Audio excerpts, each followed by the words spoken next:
नमो नमो प्रणाम सातामाच्या तरीके प्रणाम सर। प्रणाम सर। देवगुरु पसाय देवगुरु पसाय नमो ओरियंतानम नमो सिद्धानम नमो आर्यानम नमो वज्झायानम नमो लोये सब साहूनम येसो पंचन मुक्कारो शब्द पावपणासनो मंगलानं च सव्वेसिं पढमं हवै मंगलम। परम पूज्य पूज्यपाद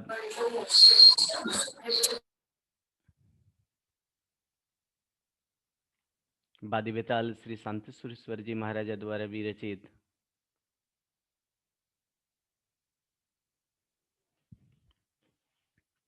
बृहत शांति स्तोत्र जे मोटी शांतिना नामથી પણ ઓળખાય છે તેમાં શાંતિ પાઠ ક્યાં ક્યાં શાંતિ થાય છે એની જ વાત આપણે કરતા હતા। ગ્રહ લોકપાલ ગ્રામ દેવતા છત્ર દેવતા તેઓ પણ શાંતિને કરનારા છે।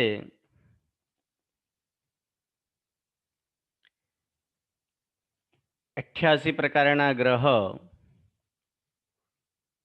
તેમાંથી પણ 9 ગ્રહને ગ્રહણ કરેલો છે જેને નવગ્રહ તરીકે કહેવાય। અન્યને માનનારા પ્રમાણે રાહુ અને કેતુ આ બે ગ્રહ ન હોવાથી अन्य लोकोना मान्यता प्रमाणे तेओने 7 ज थाय।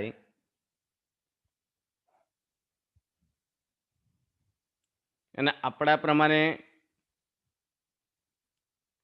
અંગારક શનેશ્ચર બુધ શુક્ર બૃહસ્પતિ રાહુ કેતુ આ 7 અને એમાં જ સૂર્ય ચંદ્રને જો ઉમેરીએ તો 9 ગ્રહ થાય। જેના માટે કીધું सूर्यश्चंद्रो मंगलश्च बुधश्च पी बृहस्पति शुक्र शनिश्चर राहु केतुश्च इति नवग्रहा। आ प्रमाणे सूर्य चंद्र मंगल बुध बृहस्पति शुक्र शनि राहु અને કેતુ એ 9 ગ્રહ તરીકે છે। અને આગળ આપણે જોયું કે ગ્રહ જ રાજ્ય આપે ગ્રહ જ રાજ્યને છીનવી લે એટલે કે ગ્રહના દ્વારા જ એ ગ્રહથી બધા જ એ ગ્રસિત છે। માટે ગ્રહના શાંતિ કાર્ય કરવા જોઈએ।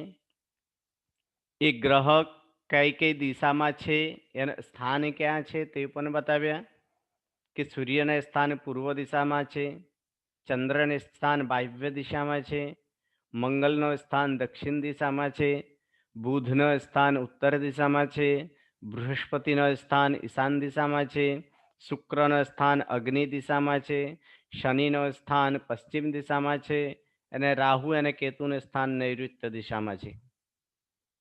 તેઓના વર્ણ કેવા પ્રકારના એ પણ જોયું। એના પછી જ ગાથામાં એ સિવાય ચંદ્ર સૂર્ય બૃહસ્પતિ આદિ સહિત પછી લખેલો હતો સલોકપાલા લોકપાલ દેવો સહિત। લોકપાલ દેવો સહિત લોકપાલ દેવો તરીકે એટલે કે જે લોકનું જે રક્ષણ કરનારો હોય તેને લોકપાલ તરીકે કહેવાય છે। લોકનું પાલન કરનારા તે લોકપાલ, જે લોકને પાલન કરે તેને લોકપાલ તરીકે કહેવાય। એટલે અહીં ઇન્દ્રના સામ્રાજ્યને ચારે ચાર દિશાનો જે રક્ષક દેવ હોય તે લોકપાલ દેવ તરીકે કહેવાય છે. અને એ લોકપાલ દેવ જે છે એ લોકપાલ દેવોનો ઉલ્લેખ પણ અલગ અલગ જગ્યાએ પણ આવે છે. દસન્નહમ દિશી પાલનમ પંચનઃ પાલનમ એમ હ્રીમ શ્રીમ નમઃ. વૈદિક શાસ્ત્ર પ્રમાણે એમાં ઇન્દ્ર, અગ્નિ, યમ, સૂર્ય, વરુણ, વાયુ, કુબેર અને ચંદ્ર તેઓને લોકપાલની સંજ્ઞા આપી છે. જે મનુસ્મૃતિ જે ગ્રંથ છે એ મનુસ્મૃતિના અધ્યાય 5માં પણ લખેલો છે કે ચંદ્ર, અગ્નિ, સૂર્ય, પવન, ઇન્દ્ર, કુબેર, વરુણ અને યમ આ આઠપાલ લોકપાલોના એ શરીરને રાજાના એ ધારણ કરનારે છે. તેમ કેટલાક જગ્યાએ આ સૂર્યને સ્થાન નૈઋત્ય સૂર્યને નૈઋત્ય અને ચંદ્રને સ્થાન એ ઈશાન્ય પણ માને છે.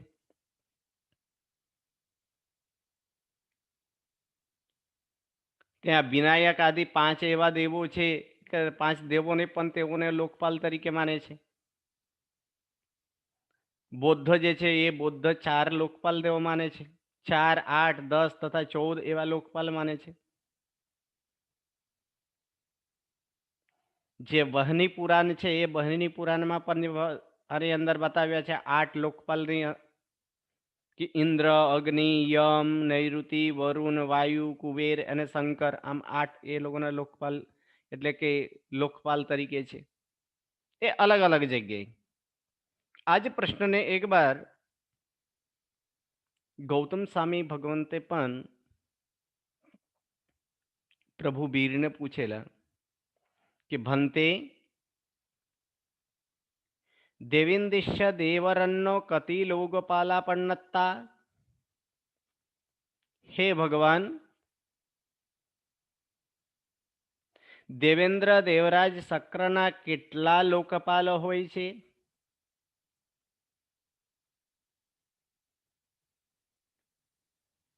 તે સમયે પ્રભુ બીરે પણ જવાબ આપ્યા હતા કે પ્રભુ બીરનો જવાબ આ પ્રમાણે હતો કે ગોઈમાં કે હે ગૌતમ, ચત્તારી લોકપાલા પન્નત્તા 4 લોકપાલ હોય છે. તમ જહા અને તે આ પ્રમાણે છે સોમે જમે વરુણે બે સમને. સોમ,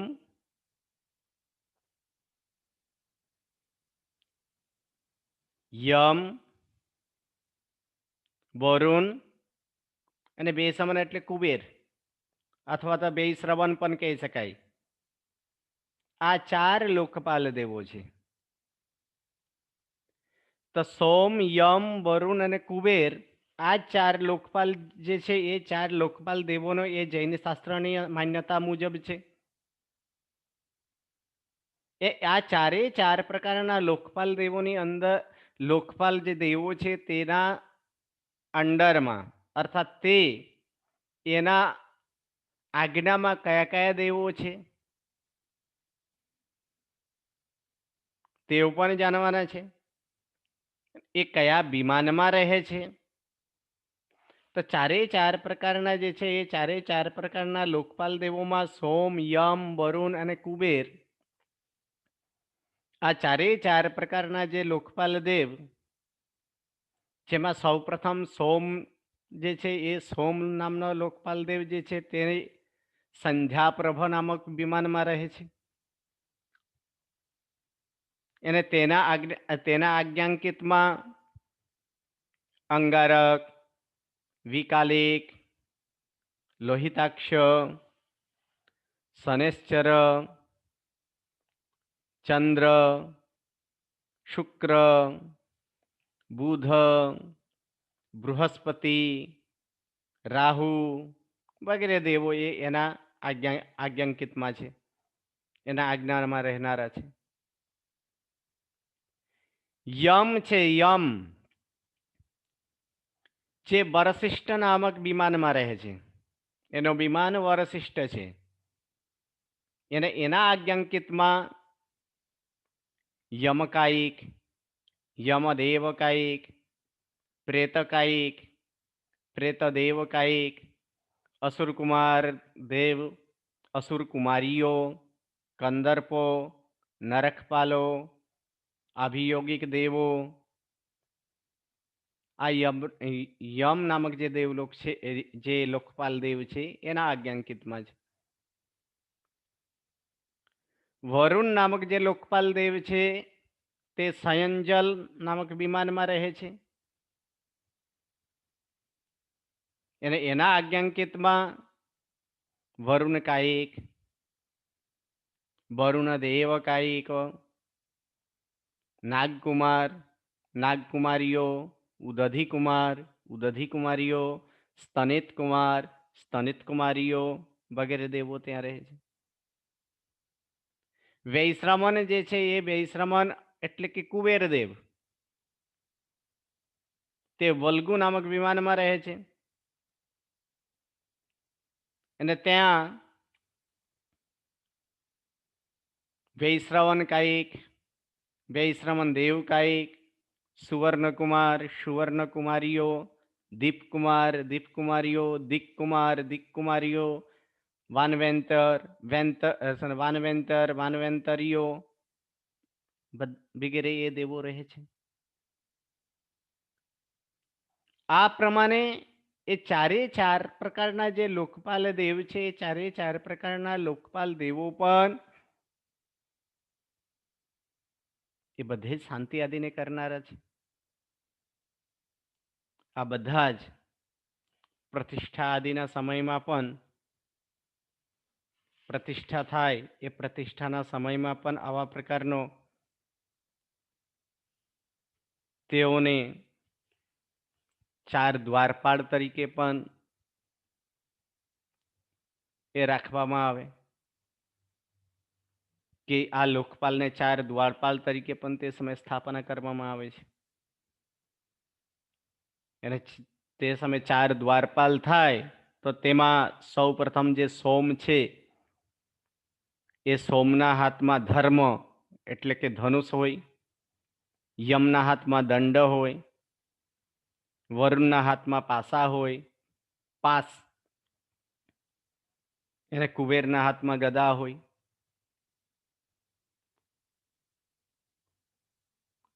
એ સિવાય પણ કીધું કે આ ચાર લોકપાલ દેવો જ નહીં, સોમ, યમ, વરુણ, કુબેર, વાસવાદિત્ય, સ્કંદ, વિનાયકોપેતા, અર્થાત વાસવ એટલે ઇન્દ્ર, આદિત્ય એટલે સૂર્ય, સ્કંદ એટલે કાર્તિકેય, અને વિનાયક એટલે થાય ગણપતિ, ઉપેતા વગેરે જે દેવો છે, તેઓના માન્યતા પ્રમાણે વૈદિક મતાનુસાર વાસવ, આદિત્ય, સ્કંદ અને વિનાયક એ ચાર લોકપાલ દેવો તરીકે છે. એટલે વાસવ એટલે ઇન્દ્ર થાય, આદિત્ય એટલે સૂર્ય થાય, જેમાં વાસવ્ય એટલે ઇન્દ્ર અને આદિત્ય એટલે સૂર્ય, એ તેઓ અનુક્રમે પૂર્વ દિશા અને નૈઋત્ય દિશાનું રક્ષણ કરે. સ્કંદ એટલે કાર્તિકેય થાય, અને વિનાયક એટલે ગણપતિ થાય, જે જગતનું રક્ષણ કરવાના કારણે તેઓ પણ આ લોકપાલ તરીકે કહેવાય છે.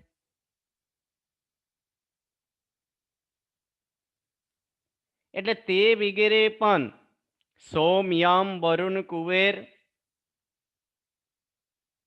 ઇન્દ્ર, સૂર્ય, કાર્તિકેય, ગણપતિ વગેરે જે પણ યે ચ અન્ય અપી, આગળની ગાથામાં આપણે જઈએ કે ત્યાંથી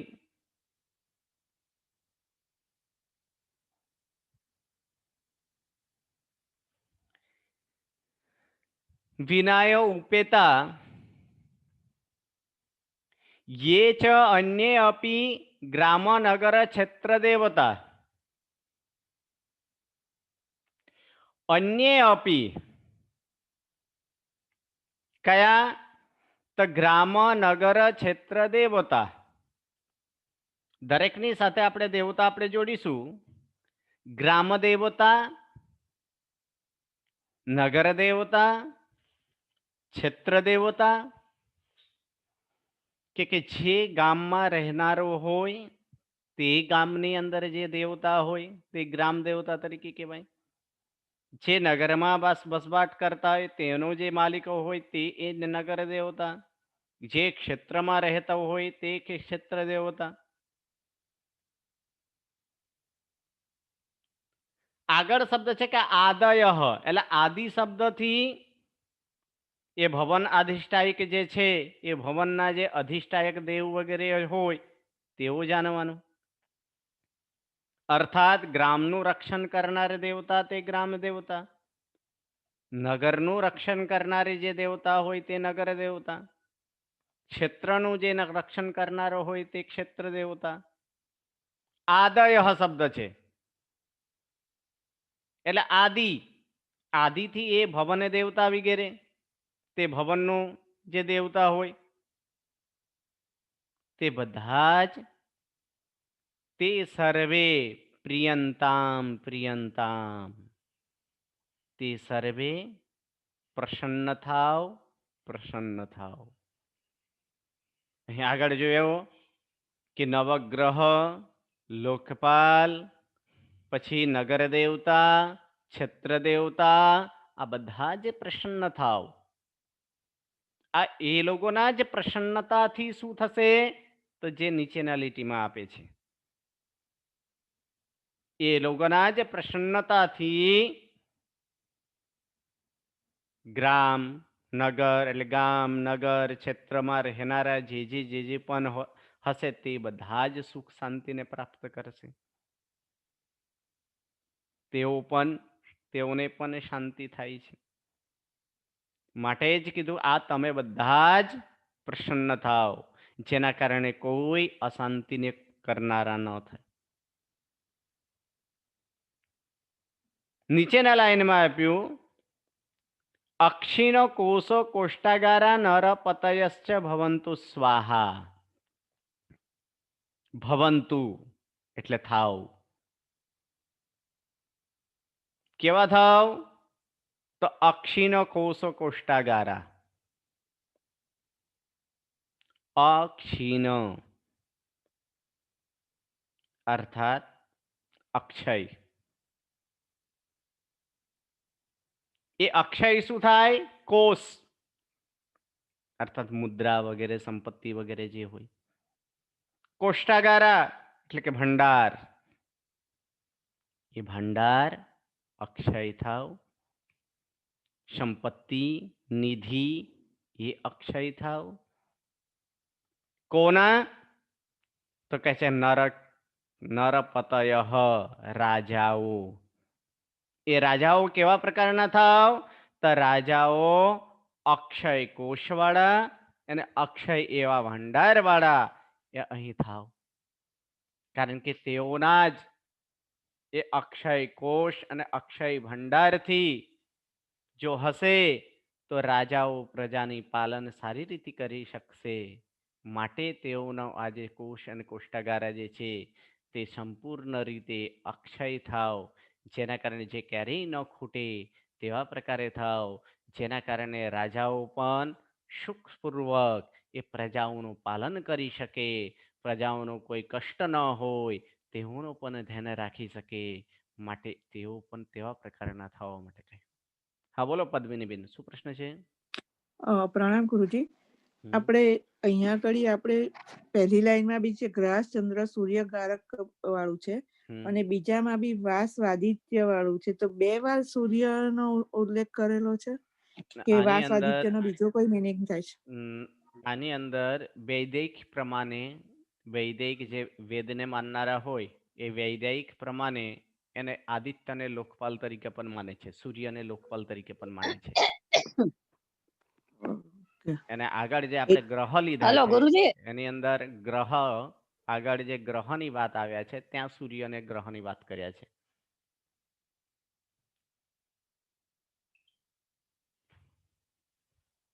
હેલો.